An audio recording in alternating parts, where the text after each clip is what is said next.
you see what I see? Exclusive on Spotify. Download Anchor untuk bikin podcastmu gratis.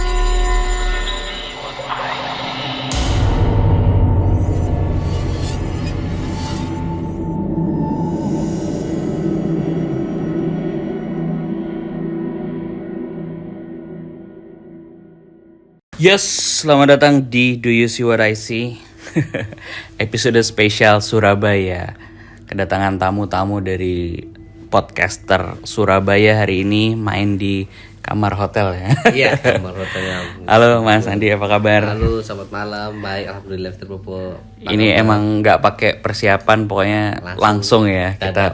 Kita masuk ke cerita-cerita horor bersama dengan para kontributor kita. Nah, kenalan dulu dong. Oke, terima kasih. Aku Andi Sulistyo Putro. Aku juga seorang podcaster Satu Suro Activity. Nih, kebetulan tamu agung dari Jakarta gitu ya. Do You See What I See datang. Harus kita jamu, harus kita sambut. Jadi ceritanya dari beberapa hari ini kita tuh ketemu terus gitu ya, ngobrol, sharing-sharing tentang podcast. Terus ngobrolin podcast horor juga. Iya. Nah, ini Mas Andi ini di Satu Suro Activity. Iya, betul. Ada di YouTube-nya juga nggak Mas? Ada di Oh, YouTube-nya. ada YouTube juga, namanya Satu Suro Activity juga. Jadi nanti silakan langsung menuju ke Satu Suro Activity, baik di Spotify ataupun di YouTube ya teman-teman semua. Tapi sebelum ke sana, sebelum ngobrolin macem-macem, kesibukannya apa nih Mas Andi? Kesibukannya sih tetap buruh ya, karyawan swasta. Kadang juga kalau di luar pekerjaan utama itu kadang ya jadi talent itu dan podcaster juga gitu. Seminggu berapa kali episode-nya? Seminggu 2 kali untuk saat ini. Wah, jadi bakal ada asupan horornya. Seminggu 2 kali di YouTube dan di podcast Spotify. Ya, podcast Spotify. Oke, jadi linknya akan saya sertakan di bawah. Ya, terima kasih Mr. Pupu. Ya, oke. Jadi ada cerita apa nih kali ini buat warga desa Sukawati nih Mas Andi nih? Jadi gini ceritanya ya, katanya serem apa enggak nih ya ceritanya. Tapi ini ceritanya udah legend banget sih sebenarnya. Ini di perempatan Jalan Musi dekat rumah ayah saya. Ini di Surabaya? Di Surabaya. Di Jalan Musi, di perempatan Opa sama Musi. Nah, di situ tuh sering banget terjadi kecelakaan. Dan pasti ada tumbal itu meninggal atau masuk rumah sakit seperti itu. Lebih banyak kecelakaan Iya. motor, mobil. Jadi itu perempatan seperti itu. Di situ tuh dari turun temurun tuh ceritanya pasti seminggu bisa 3 kali kecelakaan di situ. Sampai pernah kejadian ini kecelakaan sepeda motor sama mobil. Itu saya waktu masih SMP kelas 3. Waktu itu kejadiannya mau menjelang maghrib itu dari arah perempatan sana ada lampu merah ya Mister ya. Lampu merah terus sama dari arah Gelora Pancasila itu pada sepeda motor itu nggak kenceng, jalannya nggak kenceng juga. Nah mobilnya pun juga nggak terlalu kenceng jalannya. Nah terus tiba-tiba duar keras tertabrak, terjadi kecelakaan seperti itu. Nah korbannya yang sepeda motor itu geletak sampai tempurung kepalanya. Astagfirullah. Lepas. Astagfirullah. Nggak pakai helm loh? Pakai helm Mister. Oke. Pakai helm dia. Lepas. Nah pada ngeliat. Nah ada om saya juga. Nah, om saya ngeliat kejadian itu juga. Nah ikut membantu membopong jenazahnya dari. Itu meninggal di tempat? Meninggal di tempat, iya. Membopong jenazahnya. Dibopong, setelah itu dipanggil ambulans, polisi. Kemudian om saya sholat maghrib nih. Setelah sholat maghrib, arwah dari jenazah yang dibopong om saya itu tiba-tiba muncul pamitan ke om saya. Dia mengucapkan terima kasih sudah membopong tubuh saya, jasad saya. Itu dalam wujud penuh darah. Astagfirullah. Seperti itu. Nah, itu kejadian yang kecelakaan yang terjadi. Seperti itu, saya kaget. Ini kan yang korban itu, yang mati yang ditolong tadi sama dia. Itu di hari yang sama. Di hari yang sama, gak berubah hari, di hari yang sama. Kagetnya makanya di situ paman saya. Terus cerita ke ibu saya juga, terus saya juga dengerin. Mas Om, iya, saya barusan aja. Itu, nah itu. Di situ selain kecelakaan juga pada, kalau saya tanya-tanya orang kok kenapa ya sering kecelakaan di situ. Nah, saya tanya, sebenarnya nggak kelihatan. Dia itu seperti kayak jalan lurus aja. Tidak ada seperti perempatan, nggak ada. Secara kayak blind spot gitu. Iya, nggak ada lampu merah, nggak ada. Lampu merah di depannya, Mister ya. Ah. Lampu merah di depannya tuh udah jalan Diponegoro. Nah, perempatannya di sini jalan Opak, terus jalan Musi itu perempatannya. Nah, orang-orang tuh kok setiap kali lewat situ terasa seperti kayak dibutakan, nggak kelihatan ada perempatan seperti itu. Tiba-tiba dari sisi kanan nabrak, mendudul. Dari sisi kiri nabrak seperti itu. Dari depan juga seperti itu. Nah, setelah saya tanya itu kok sering terjadi kecelakaan ya, kenapa? Ya itu jawabnya para korban yang selama di rumah sakit pun juga dirawat, memang melihat nggak seperti ada perempatan seperti itu. Jadi selalu simpangan ya. Iya. Yang satu dari kanan, yang satu dari Iya. misalnya yang satu dari timur, yang satu dari selatan. Iya, seperti itu. Pasti terjadi. Rutin. Dulu tuh rutin seminggu sampai 3 kali. Kalau sekarang dalam tahun-tahun ini sih sudah tidak terlalu rutin. Rutin tuh kayak les ya berarti. Ya? Iya, rutin. Jadi misalnya juga kaget kok Kayak puasa bisa, Senin Kemis Iya, gitu. seminggu kok bisa 3 kali kecelakaan itu. Saya juga tanya, heran. Nah, terus akhirnya pernah kan teman bapak saya yang orang tahu indigo gitulah main ke rumah kan, ke rumah itu bapak sih juga penasaran nanya kan, kok kenapa sih terjadi sih kecelakaan di sini, kenapa sih sebabnya. Nah ternyata kalau dilihat secara supranatural informasinya bahwa di situ seperti ada portal antara 2 dimensi, 2 sisi itu gaib itu. Situ memang tempatnya, portalnya seperti itu katanya dilihat. Jadi kalau udah tahu tuh seperti kayak masuk portal dibuat gelap gitu, dia nabrak seperti itu, kecelakaan. Tapi pesulap merah belum ke sana berarti. Belum pesannya belum ke sana. Untuk gibang gitu. Untuk gibang ya, coba dilihat secara ini ya, coba mungkin bisa ya kali ya. Ada sesuatu yang bisa secara logika mungkin ya, kayak gitu. Terus selain jadi kecelakaan tuh juga kan dulu tuh tempat pangkalan tempat becak ngetem di situ banyak ya, Mister ya.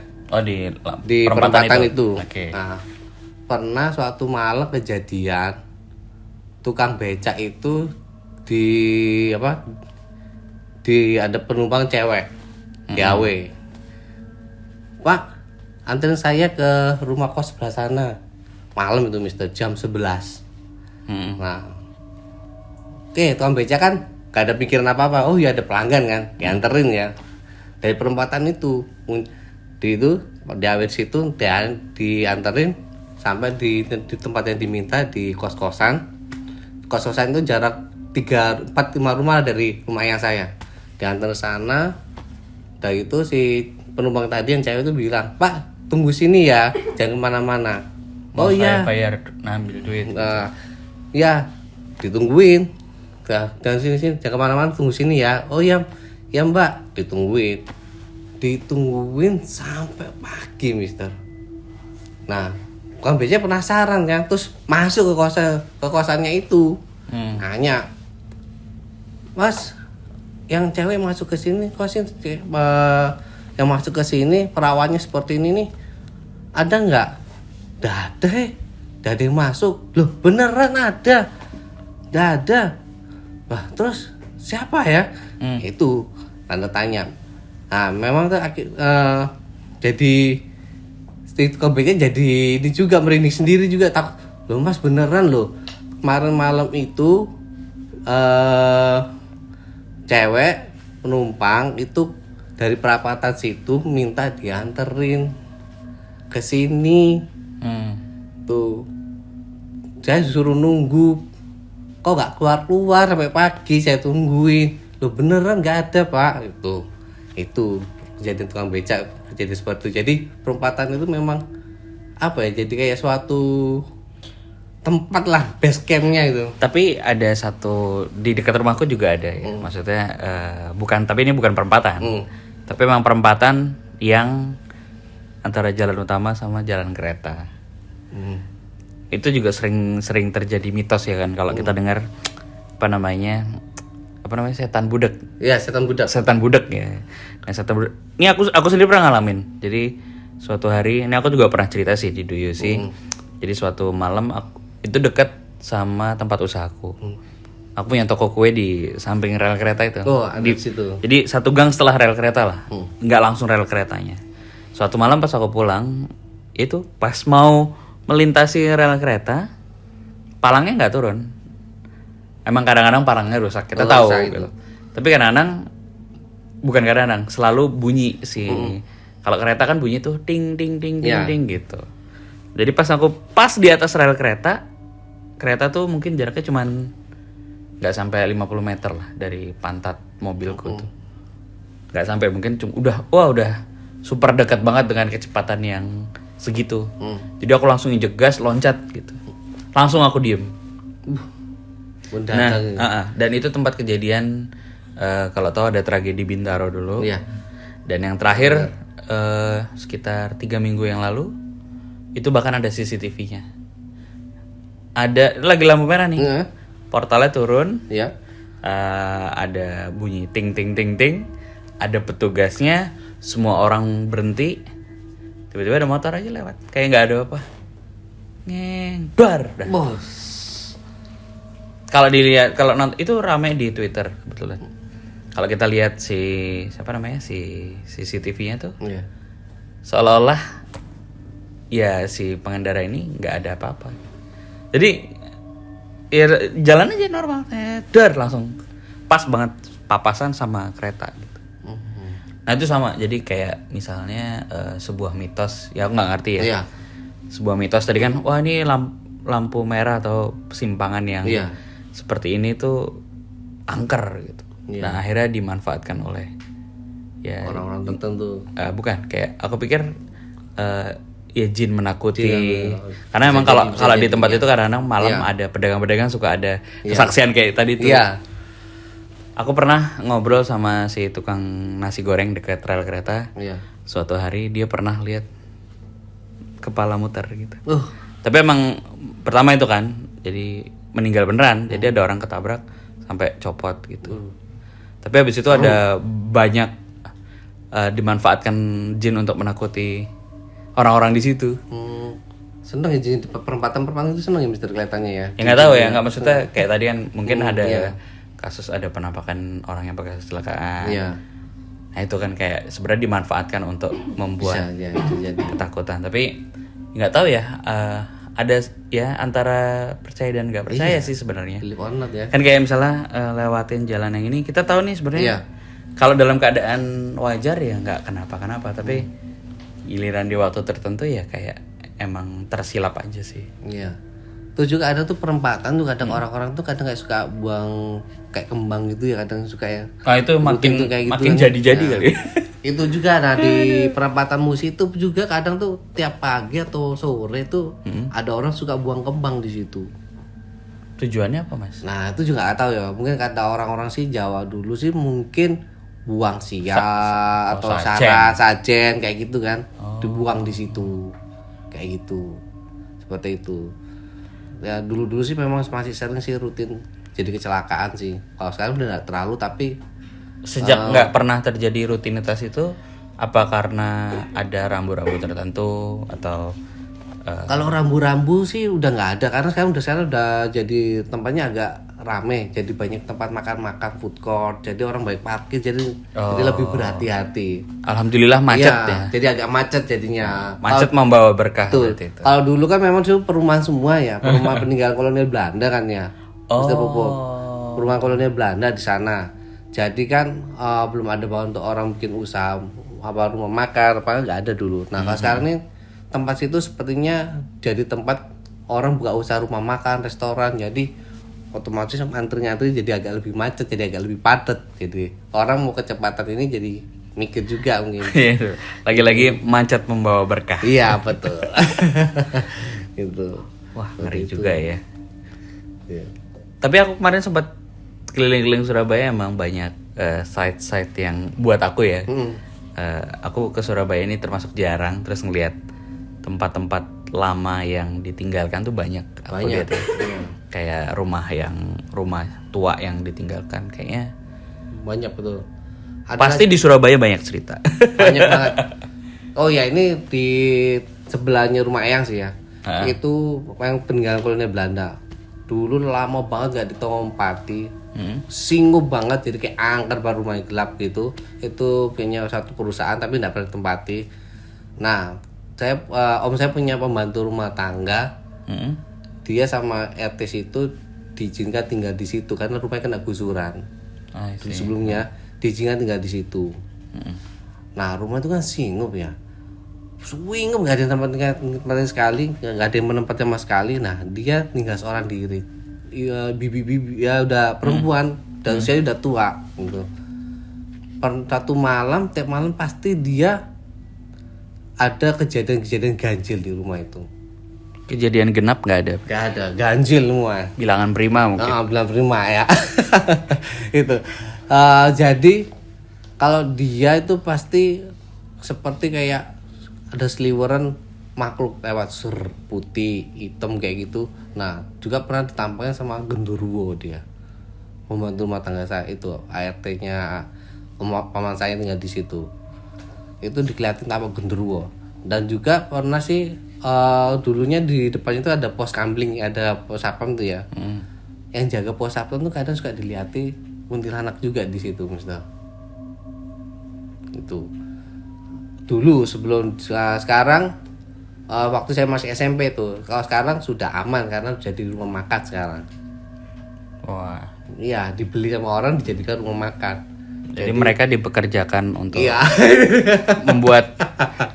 membuat restoran itu ramai. Iya, mungkin. pada saat itu rame itu.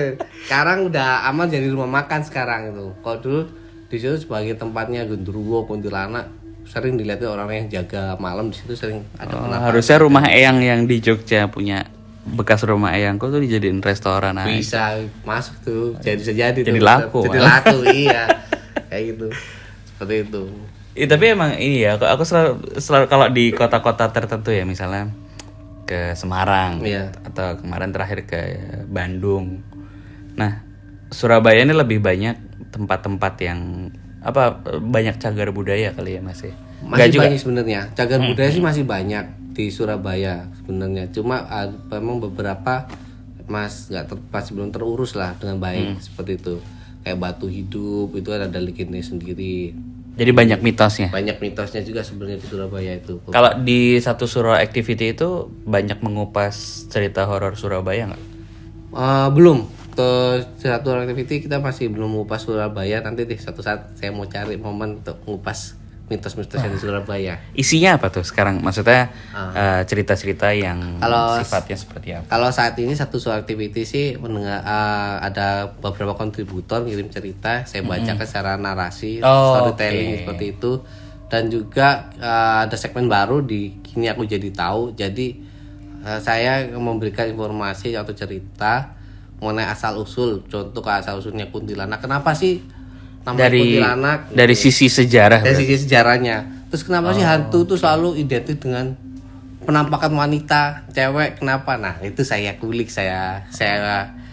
di satu Suro Activity itu. Ada judulnya episodenya hantu kuntilanak identik wanita, seperti itu. Nah, di situ saya kulik ceritakan asal usulnya kuntilanak itu bagaimana historicalnya dan juga ada demografiknya gimana, populasi. Nggak ada. Tapi dari di episode itu saya menjelaskan bahwa sebenarnya istilah hantu kuntilanak itu sudah ada di abad kolonial Belanda tahun 1600-an. Oh. Wah, menarik nih. Terjadinya di kota Pontianak sebenarnya. Oke. Seperti itu Kalimantan. Pontianak malah kalau di Malaysia itu Iya. Pontianak adalah nama lain dari si Kunti itu. Iya betul. Iya kan? Iya betul. Nah, Pontianak jadi perempuan Di Malaysia loh. Di Malaysia, ya. Bukan di kota Pontianak Ya, sebenarnya. tuh. Nah, sebenarnya Malaysia itu sejarahnya berasal dari kota Pontianak itu sebenarnya. Jadi dari orang-orang Nusantara yang hijrah ke Malaysia, cerita itu menjadi ini. Oke. Seperti itu. Menarik nih, warga desa Sukawadi jangan lupa mampir ke channelnya Satu Suro Activity. Jadi ada ilustrasinya juga dong di YouTube ya juga ya. Ada ilustrasi gambar, foto-foto seperti itu seperti itu. Siap. Terima kasih Mas Andi. Terima kasih Mr. Nanti kita Popo. mampir-mampir lagi ke Do You See What I See. Siap. Saya yakin Satu Suro punya cerita-cerita koleksi dari kota Surabaya. Tunggu aja nanti. Soalnya emang dari kemarin kita ngobrolnya ada beberapa kreator horor juga di sini. Ada salah satunya Mbak Ana dari podcast Kisah Horor. Beliau katanya udah explore hampir semua tempat di Surabaya. Iya betul. Surabaya sudah dijajah semua sama Nah, Mbak tinggal katanya mau ngajak Mas Andi juga untuk mengangkat cerita-cerita berbau mitos dan dibang juga mungkin nanti. Kita mau ajak Mr. Popo juga explore deh nanti ya. Wah, jangan ya kalau itu. Ya. Saya sangat penasaran. Sama Mbak Ana juga bisa ada orang. Kita akan explore tapi siang hari boleh. Boleh, ya, ya apa-apa. Berani saya Kita itu. kulik sejarahnya di sana. Kenapa bisa terjadi seperti itu ya? Rame-rame ya. Nah, Nanti boleh, temenin ya, guys. rame-rame. Satu RT boleh deh. Oke, terima kasih Mas Andi. Sampai ketemu di episode selanjutnya. Assalamualaikum warahmatullahi wabarakatuh. Waalaikumsalam warahmatullahi wabarakatuh. Assalamualaikum warahmatullahi wabarakatuh. Rahayu, rahayu. Wah.